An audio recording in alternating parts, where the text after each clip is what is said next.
അക്കാലത്ത് വീടുകളുടെ ഉമ്മറപ്പടകളിലെ പ്രൗഢിയുടെ അടയാളമായിരുന്നു ബാസ്ക്കറ്റ് ചെയറുകൾ അഥവാ കൊട്ടക്കസേരകൾ. കാലം മാറിയതോടെ ആ ഇരിപ്പിടങ്ങൾ വീടുകളിൽ നിന്ന് അപ്രത്യക്ഷമായി. എന്നാൽ പഴമയുടെ ഓർമ്മകൾ മെടഞ്ഞെടുക്കുകയാണ് കോഴിക്കോട് പെരുമണ്ണ പൂത്തലത്ത് തയ്യൽ താഴം സ്വദേശി അബൂബക്കർ. 15-ാം വയസ്സിൽ കൊട്ടക്കസേര മെനയാൻ പഠിച്ച അബൂബക്കർ പിന്നീട് മറ്റൊരു തൊഴിൽ തേടിയില്ല. പതിറ്റാണ്ടുകളായി ഇതേ കൈത്തൊഴിൽ തുടർന്ന അദ്ദേഹം ഇന്നും തിരക്കിലാണ്. കാസർഗോഡ് മുതൽ പത്തനംതിട്ട വരെയുള്ള ജില്ലകളിൽ നിന്നുള്ളവർ പഴമയുടെ ഈ ഇരിപ്പിടങ്ങൾ തേടി അബൂബക്കറിനെ സമീപിക്കാറുണ്ട്. ജോലി ധാരാളം വരുന്നുണ്ട്, എനിക്ക് ചെയ്യാൻ കഴിയുന്നില്ല. കാരണം പിന്നെ ജോലിക്കാരിപ്പോൾ പുതിയതായിട്ട് ആരും ഇറങ്ങിയത് തലമുറയായിട്ട് വരുന്ന പണിയാണ്. പണ്ട് കാലത്ത് എല്ലാ വീടുകളിലും ഉണ്ടായിരുന്നു.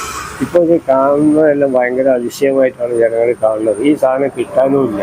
എങ്കിലും ഇപ്പം എന്നെ തേടി ഇങ്ങോട്ട് നോക്കുകയാണെങ്കിൽ വടകര, കണ്ണൂർ, തലശ്ശേരി, ഈ കാസർഗോഡ് നിന്ന് വരെ ഇവിടെ വരുന്നുണ്ട്. അതായത് ഇവിടുന്ന് അങ്ങോട്ട് നോക്കുകയാണെങ്കിൽ പന്തളം വരെ ഇതിന്റെ സാധനം ഞാൻ മുറിഞ്ഞുകൊണ്ടത് കഴിഞ്ഞ കൊല്ലം ഓടിയിട്ടുണ്ട്. കസേരകളുടെ ഫ്രെയിമുകൾ കണ്ടെത്താനാണ് ഏറെ പ്രയാസപ്പെടുന്നതെന്ന് അബൂബക്കർ പറയുന്നു. ജില്ലയ്ക്കകത്തും പുറത്തുമുള്ള ആക്രിക്കടകൾ തിരഞ്ഞാണ് ഫ്രെയിമുകൾ ശേഖരിക്കുന്നത്. പിന്നീട് അവ നന്നാക്കി പെയിന്റ് അടിച്ച് വിവിധ നിറങ്ങളിലുള്ള വയറുകൾ ഉപയോഗിച്ച് മനോഹരമായി മെടഞ്ഞെടുക്കുന്നു. ഒരു കസേര പൂർത്തിയാക്കാൻ 12 മുതൽ 14 മണിക്കൂർ വരെ സമയം വേണ്ടിവരും. 2000 രൂപ വരെയാണ് ഒരു കസേരയ്ക്ക് വില ഈടാക്കുന്നത്. പ്രായത്തിന്റെ അവസ്ഥകൾ ഉണ്ടെങ്കിലും ചെറുപ്പത്തിൽ പഠിച്ച കൈത്തൊഴിൽ കൈവിടാതെ സംരക്ഷിക്കുകയാണ് അബൂബക്കർ.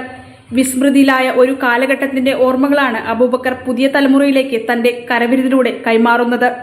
ജനം, കോഴിക്കോട്.